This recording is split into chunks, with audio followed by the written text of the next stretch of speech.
This is TWiT. Our big news of the week comes from California, and to bring us that news, it's always great to welcome Mike Masnick, Techdirt.com. Mike, you have been on a tear this Indeed. week. Before I say that, talk about that, though, let me say, as Stacey did before the show began, happy 25th anniversary. Woo-hoo, Thank you. woo-hoo. Yeah, Unbelievable. We've been doing Techdirt for 25 years. That's longer than TWiT. That's amazing. August of 97. Yeah. I'm old. I'm very old. Even before Tech TV, practically before there was an internet. I mean, 97. No, That's when the internet was still young and wonderful. And fresh. Were you straight out of school when you started it, or what? I started it when I was in school. I was in the process of graduating, and I started it in order to try and help find a job. I didn't realize it would become my job. You made your job. Good job. Yes. Well done. Bravo. What did you major in, Mike? Well, that was I was in business school. I was getting an MBA at that point. Okay. So that's why you probably had to get a real job. I was looking for a real job, and I was trying to show enthusiasm for the technology industry. It could have been you were working at McKinsey or something. So it's good. It's good you started Techdirt. You saved from that bell. Yeah, you could have made a lot of money. Oh. Man. I know, right? Just don't remind me of that part. Yes.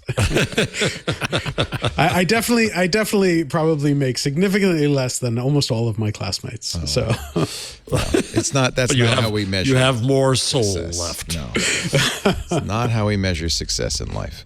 Congratulations. Techdirt is a must-read. Even if you weren't here, we would have, I believe I counted 5 stories in our rundown. Oh, I had them in there too. Yeah. Yeah. Oh, yeah. Yeah.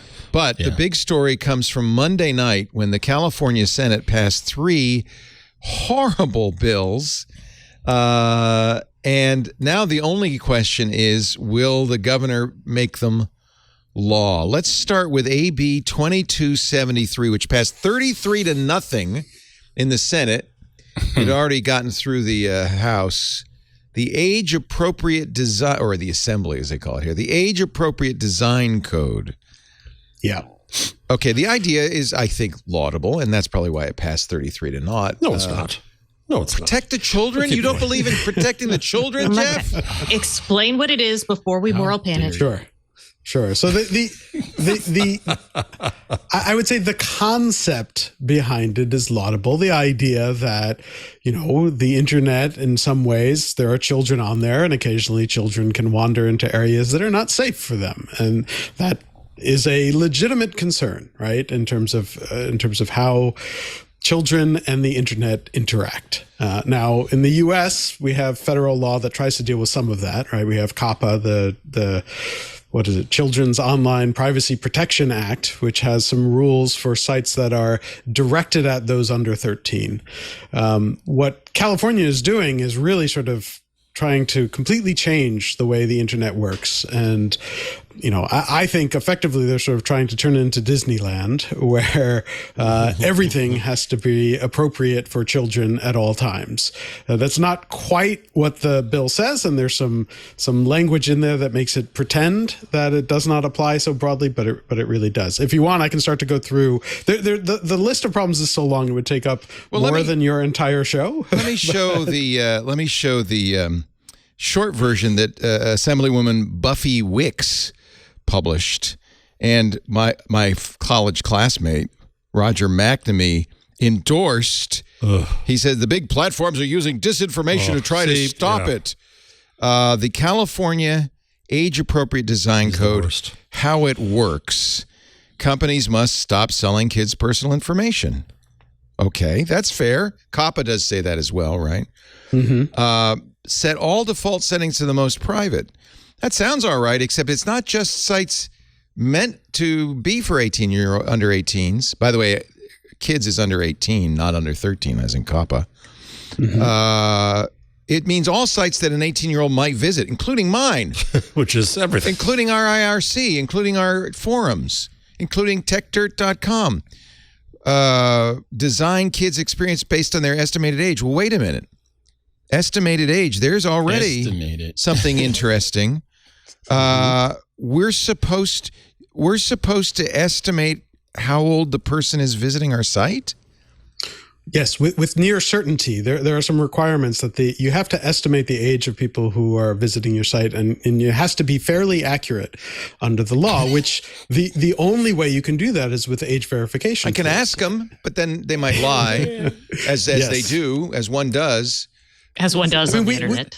Right. Well, we already have with COPPA, right? I mean, so there are lots of sites that say you can't access it under 13. And that's specifically because of the rules of COPPA, which is for sites targeting those under the age of 13. And the way we've dealt with that is that, basically every site says no one under 13 is supposed to use this site. And then what happens is every kid lies and every parent teaches their kid to lie. And you put in a date that makes them over 13. And I don't know that it's necessarily a good idea that we're well, maybe it depends on how you look at it. It might be a good idea that we're teaching kids to lie about who they are on the internet. That's one of those perverse consequences many laws kind of have. But would it be enough for me just to put up a sign everywhere we are saying you must be 18? I hate to do this because we have a lot of smart high school kids who listen to our stuff. You must be 18 to visit this site? That will not work under this law because the law is not for sites that are targeted at people under the age of 18. It's likely to be accessed by someone under the age of 18. And again, there's multiple problems there immediately.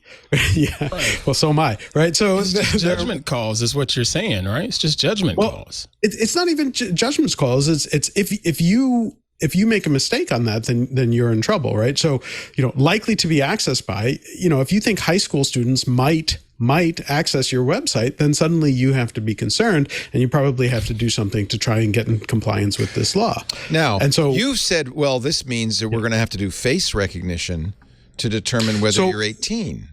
That's not what I said. That's not what I said. Who said that? But that is what this group, the Age Verification Association, I forget, Providers Association, told me, right? So, I started to look into it because of the requirement that you have to, accurately estimate the age of people on your site. The only way to do that is with different age verification tools. Now, there is a company that has a near monopoly on the age verification tools, and that is MindGeek, which is the parent company of Pornhub. So they're very good at this, by the way. So one solution here is that every website is going to have to give data, including login data or facial recognition data, to the company behind Pornhub. I don't quite see how that helps the privacy of children across California. Now, wow.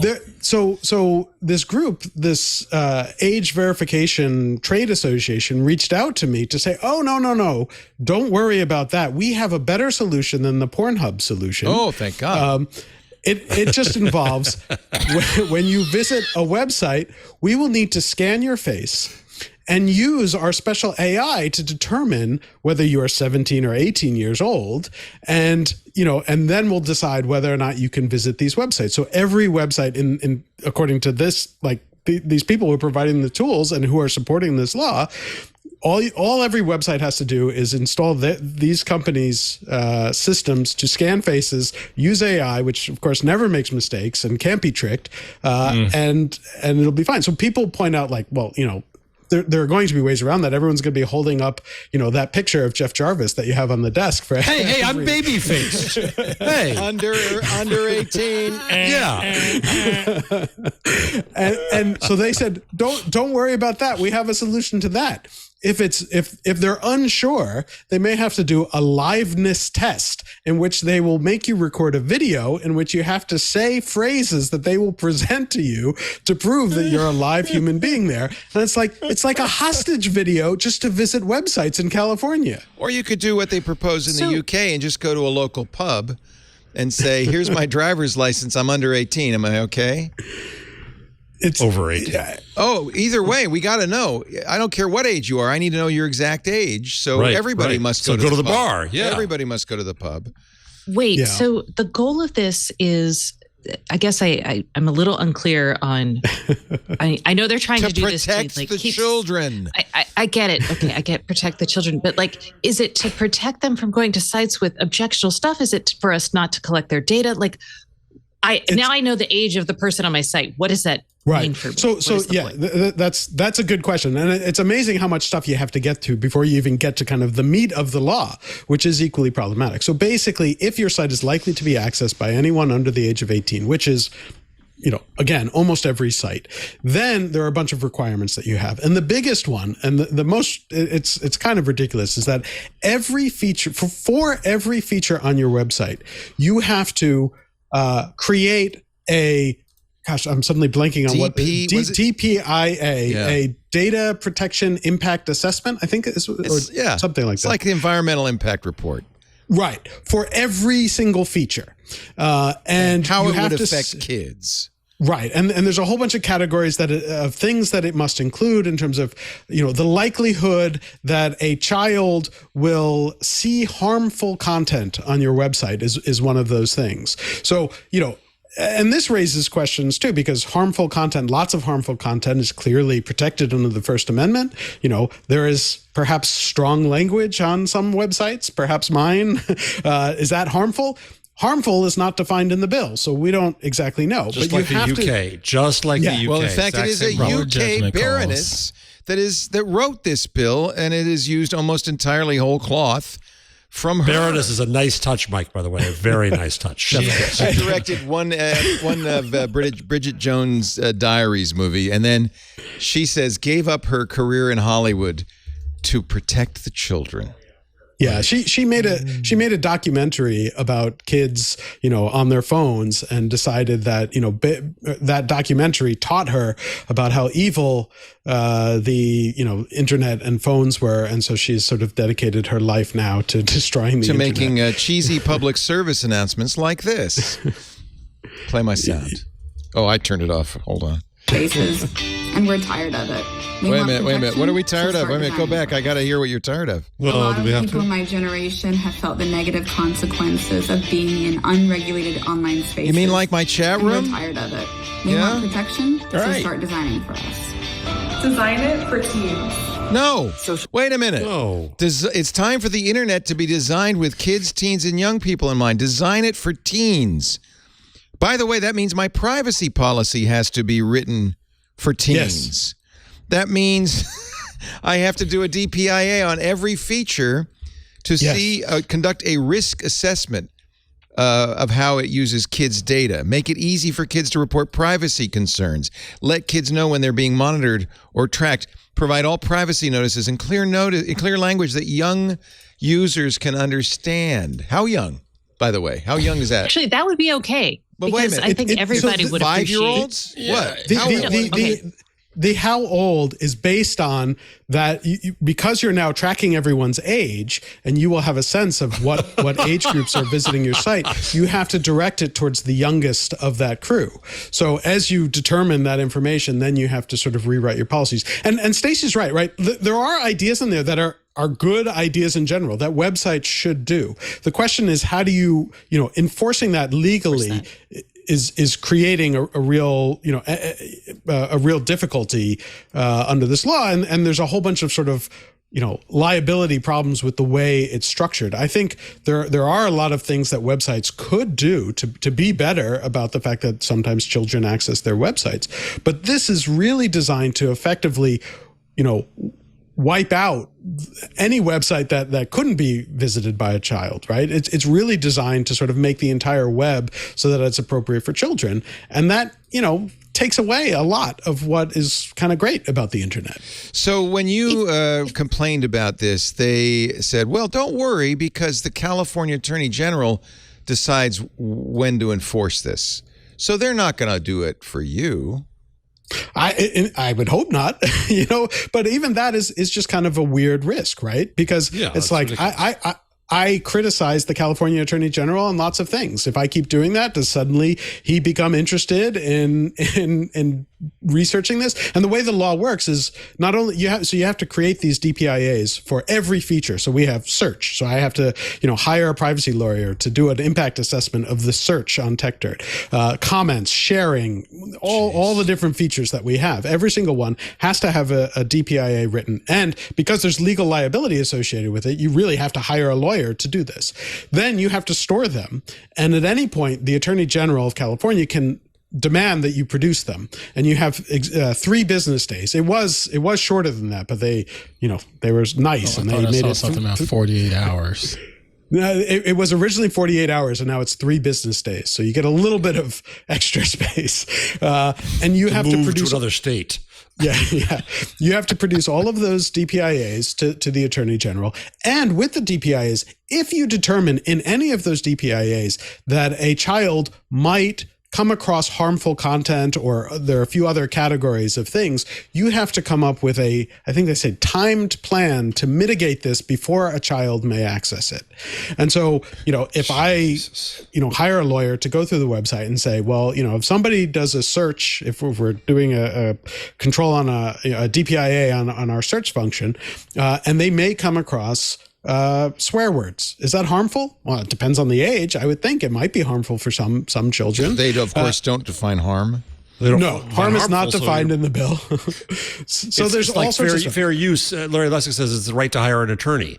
This is about another right to hire an attorney. This is not even a right to hire. This is a requirement to hire an attorney, because you have to go through all these things, and you have to have them ready, because at any moment the Attorney General could demand them, and you have 72 hours to produce them for everything on your site, including the plan on how you will minimize or get rid of that potential harm.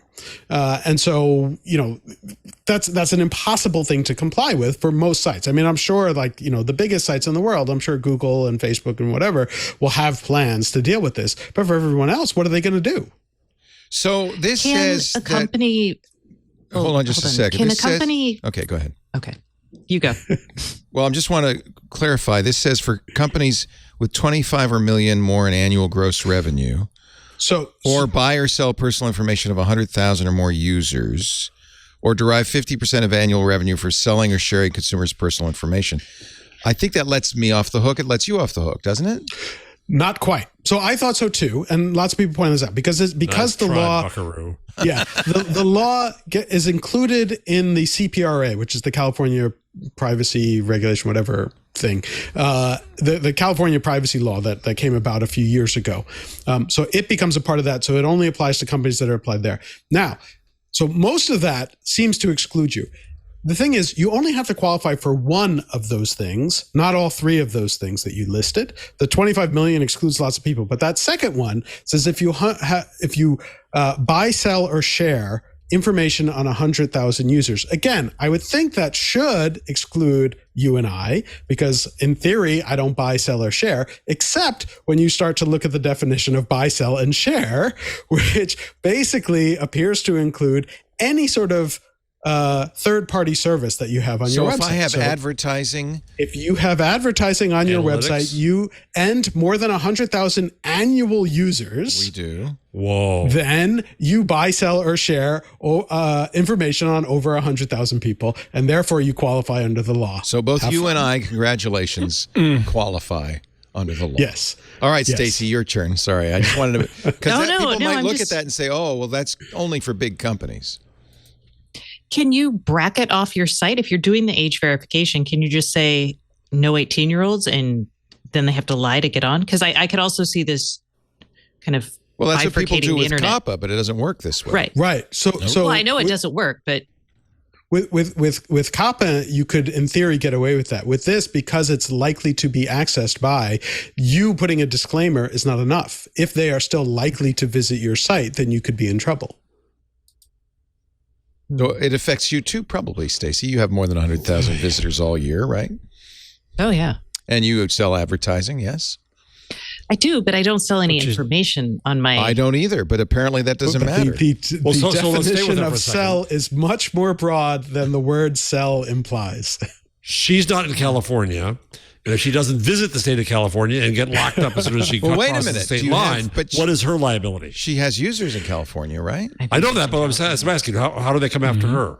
That I don't know how it will directly apply to companies outside of California, but I don't know. I mean, that you would have to hire a privacy lawyer to figure it all out. So that might be an out then. It might only affect California companies, which is you and me.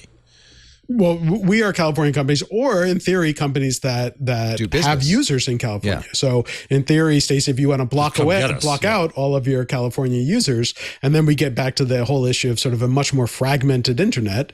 There are already companies that don't allow people in the EU to visit it because they don't want to deal with the GDPR.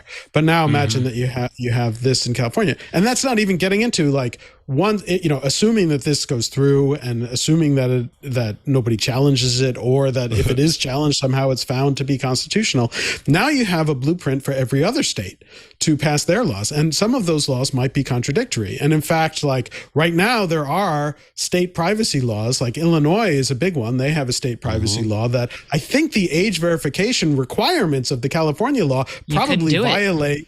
They violate Illinois' privacy regulation. So I don't know, do we just start blocking states one by one? I don't know. So this is you already also get activists, attorneys general. So like in Texas, harmful content could be, abortion any LGBTQIA plus or abortion information, or gay information. So exactly right. So they can pass laws. So other states will likely pass laws using nearly identical language, but because it's all within the determination of the attorney general. Yes, you're right. So Texas could pass this exact law and determine that all sorts of content is harmful and go after websites for it. Which would include liberal content there, literally.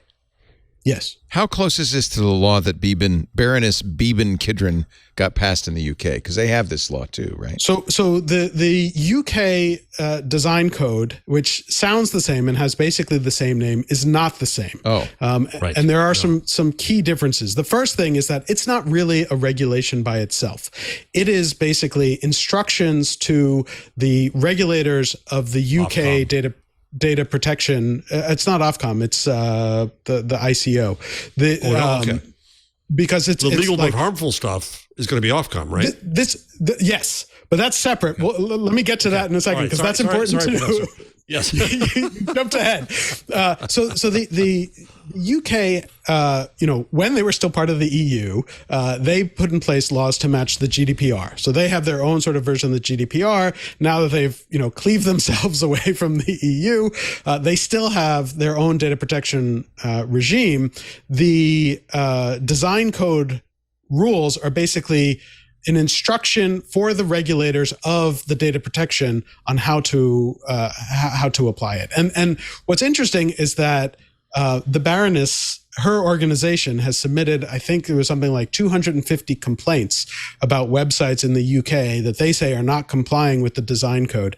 So far, as of like a week and a half ago, which was the last that there was a report on this, the regulator has gone after 0 of those companies.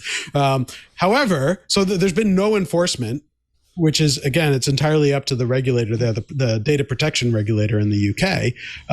However, every time that any website makes any change these days to, have better privacy rules or better functions for teenagers and children, her organization takes credit for it and claims they're only doing it because of the design. Just like your classmate, just like the Parents Teacher Council, just like all these moral entrepreneurs, as they're called, who make a living out of doing this. The irony is, I mean, by the way, Mike, this is enough to make me want to go just drink hemlock and go off the edge of the earth. This is only the first of 3 bad laws Mike talked about. I know. We only have half an hour. That's what I was saying. This is just the first one. All right, let me but this is the worst one, I'll say. But so the thing that I'll add is Jeff, that you brought up the online safety bill, which is the other bill that is now making its way through the UK, and the same person, Beeben Kidron, who basically helped write the design code in both the UK and in California, has now said that is her focus, is getting that law passed, and that will create a whole bunch of other ridiculous problems. And and it appears that her goal is to export it. And in fact, I would argue that the California version of the design code is actually much closer to the online safety bill in the UK than it is to the actual design code, the age-appropriate design code in the UK, because there's actually an enforcement mechanism in the California one. It's not just up to the regulator to decide, but here it actually goes to the Attorney General, and they have the ability to fine companies for a variety of different failures under this bill. So this bill still has to be, hold on, I got to move it along. Sure. Sorry. Sure. This bill has to still be signed by Governor Newsom. Seems likely he will, since he's running for president apparently, and he doesn't want anybody to say you're not in favor of kids.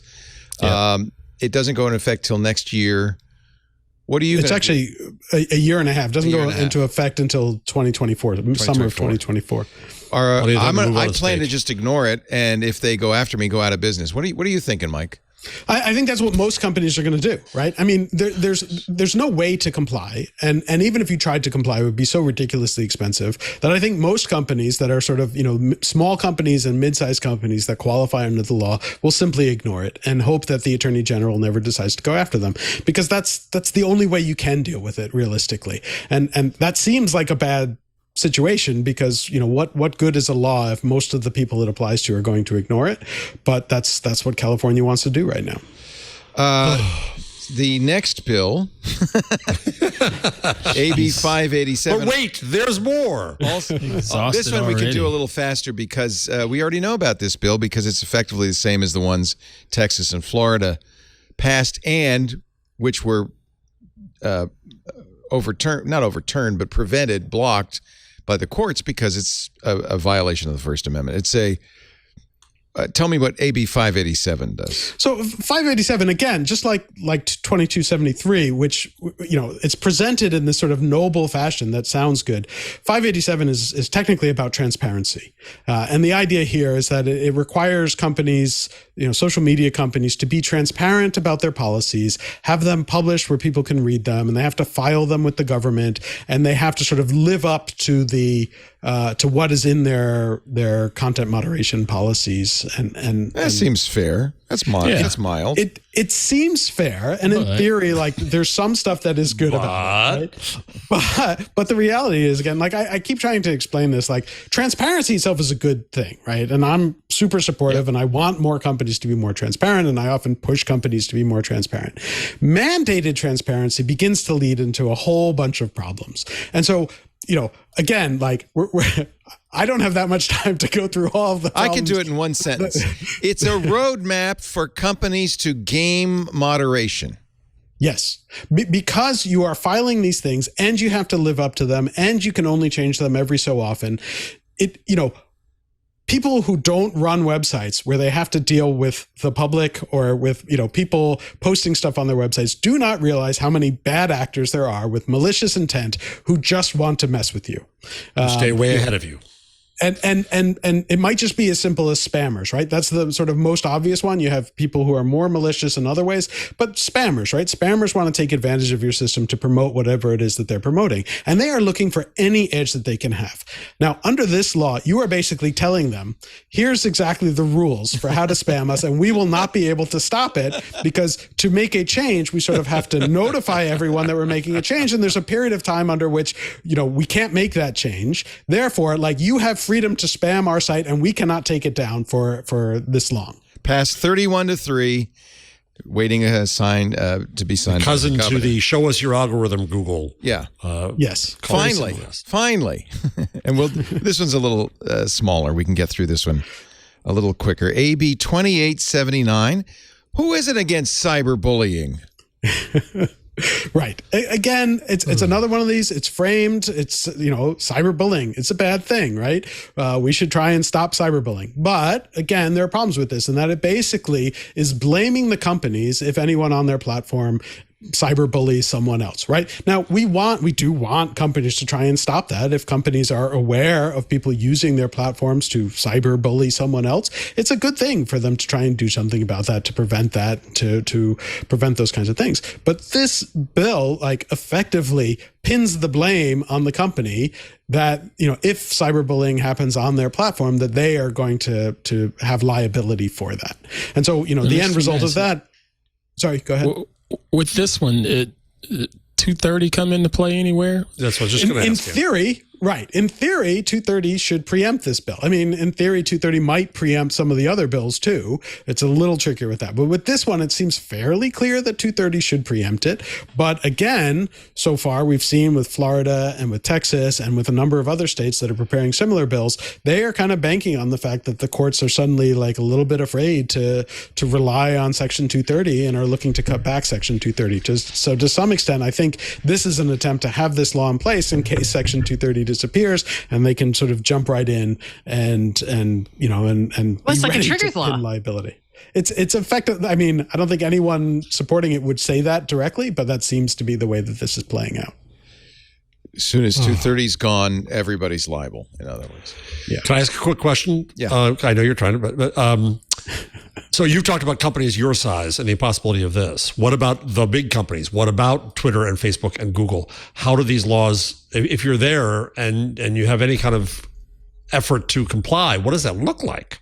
I think it will be ridiculously difficult. I think that they're just going to be in trouble, and I don't know, you know, you know, these companies have really not taken any stand on these bills at all. I think, no, you know, for the obvious reason that they don't want the headline. You know exactly what would happen if they had spoken out against any of these bills, is that the New York Times and the Washington Post would have huge giant headlines about, you know, Google is trying to, you know, allow cyberbullying or whatever it would be, you know. And so there's been effectively no pushback on any of these bills, which is why we must defend the internet. That's why, you know, this is why, folks, I get panicky about moral panic, is because we've got to defend the freedoms that are there from this kind of stupidity. Yeah. So, you know, I mean, what happens realistically, again, there's sort of like what has to happen under the law and what happens realistically is, my guess is that, you know, basically these companies work with the attorney general and, you know, try and sort of come to some sort of agreement on, we're doing this, this, and this, you know, like, don't go after us. Now, I don't remember exactly where some of these bills turned out, because there were late amendments on some of them in terms of where the enforcement was and who could enforce it. So some of these bills originally had a private right of action. There was another bill that actually didn't get this far, which was good, which was the online addiction bill, which it said like companies should be liable.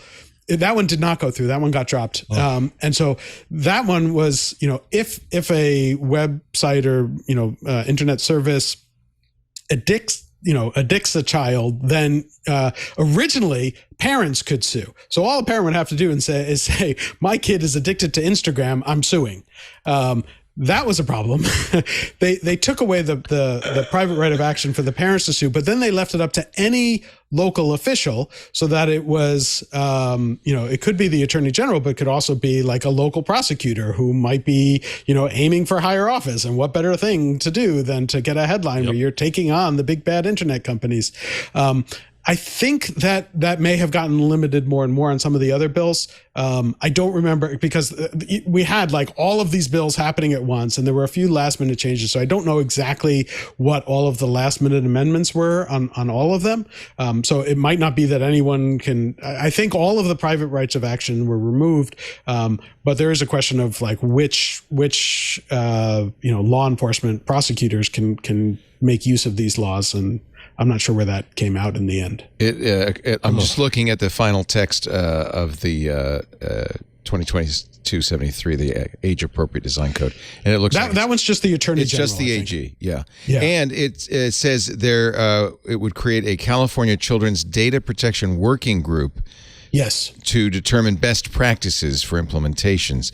So the nicest interpretation of this is it allows the legislature to create a committee, And, and great, like that part, like nice, sure. I mean, it would be great if there were some best practices, but the fear is with best practices, of course, is that like if any new company comes along and wants to do something different, maybe they have a better way, but it's not considered one of the best practices, then you're playing with fire, right? You know, then you're basically just asking for the Attorney General to come after you. And so best practices could be good in that you could learn something interesting, you could get sites to do stuff, but it takes away the ability for experimentation, and maybe there are better ways to do things. And again, you know, a lot of the problems that people are discussing and the challenges and the risks are things that are highly dynamic. They're changing. The bad actors are constantly adjusting, and as a website, you have to be able to adjust as well. And a lot of these don't really allow for that kind of adjustment. They assume there's this kind of static world, and there's like things that are good for kids, things that are bad for kids, and you have to only do the things that are good. And as you say, this at techdirt.com, the bills are fundamentally flawed, written by people who do not understand how the internet works at all. I recommend people go to techdirt.com, read Mike's very scathing article. There are lots of fact-filled, lots of links. If you want to know more, Mike has a lot to do. He's a busy guy because, well, the fight has just begun. 25 years you've been doing this. Are you getting tired? I'm a little tired this week, but in general, I still enjoy very much what I'm doing. I wish that I were not the only one raising the alarm about these particular bills. Amen, brother. But it's an important time to, let's plug also, it's an important time to join Techdirt. Yeah, sign up. What do you call it? Join or subscribe or sign up? Whatever. We have we have a Patreon. If people like to use Patreon, we also have a thing called the Insider Program. Patreon and the Insider Program are both sort of similar ways of subscribing and supporting us. And that includes, by the way, we're going to announce the details very soon. We're having an online get-together next week to celebrate the 25th anniversary, and that is open for people who subscribe. That's great. So we'll be sending out more details on that very soon. There. Techdirt.com. Become a friend of Techdirt. Support them on Patreon. Techdirt is our friend. Their card game, the Collect It All card game. Buy their T-shirts. Use their VPN. Do everything you can because Mike is doing God's work.